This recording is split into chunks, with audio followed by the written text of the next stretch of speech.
มาเลยทุกท่านสายเดิมซุนเหล่าเกี่ยวกับปุ๊กตัวสูงสีประตูเป็นดุนพีเดเนอร์ทุกท่านเด้อออปชั่นเต็มปุ่มสตาร์ทแอร์หลังตา LED ส้มหนาใหม่เดี๋ยวเบอร์ทุกท่านไปเบิ่งวันนี้ทั้งสองเขาเอง GN เราคารถเราขับเองโจนัสตะสอน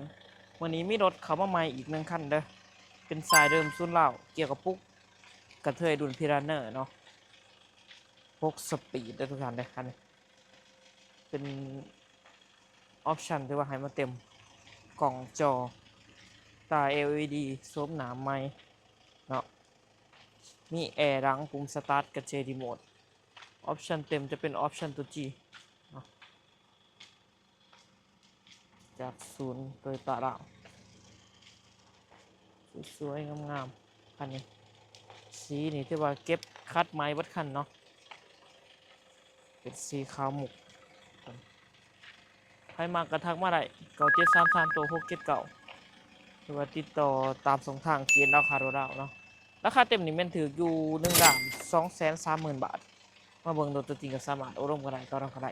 ขึ้นไปอุ่นซื้อได้ทุกแข้งเนาะเดี๋ยวพาทุกท่านเข้าไปเบิ่งรถข้างในกันได้ไป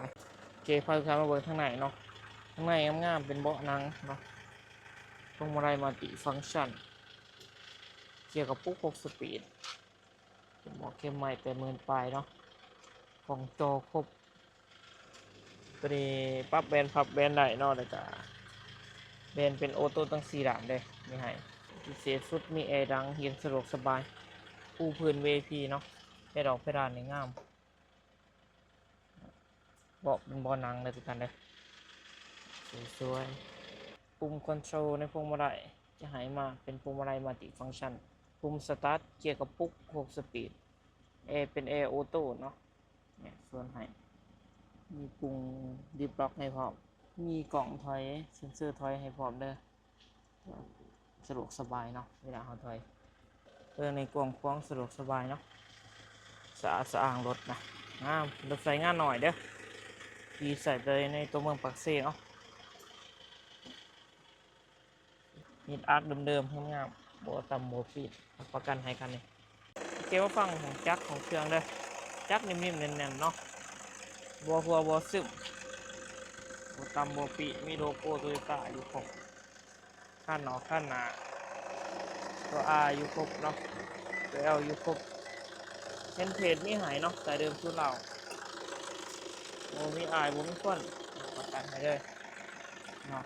สวยงามก็ฝากไปเตือนทุกท่านเด้อกับรีโวสีประตูตัวสูงเกี่ยวกับปุ๊กดุนพีเดเนอร์เนาะเป็นจักร2.5เนาะตา LED ส้มหนาไม้ปุ่มสตาร์ทแอร์ดังให้พร้อมในทุกท่านคันนี้ออปชั่นเต็มเป็นกระเจี๊ยรีโมทสายเดิมซุนเล่าจะใช้รถเดิมโบตัมโบปีเนาะมีแต่ซีซันเก็บคัดให้ใหม่ราคาเต็มมันไม่ถืออยู่1,230,000 บาทเด้อมาเบิ่งตัวจริงกับสมาร์ทโอ้ร่มกันได้ต่อรองกันได้โดยจิปากเซ่โทรกันทุกครั้ง9733ตัว679ฝากติดตามทุกท่านเจเอ็นเราขาดูเราขับเจเองโจนัสจะสอนขอขอบใจทุกท่านใดๆ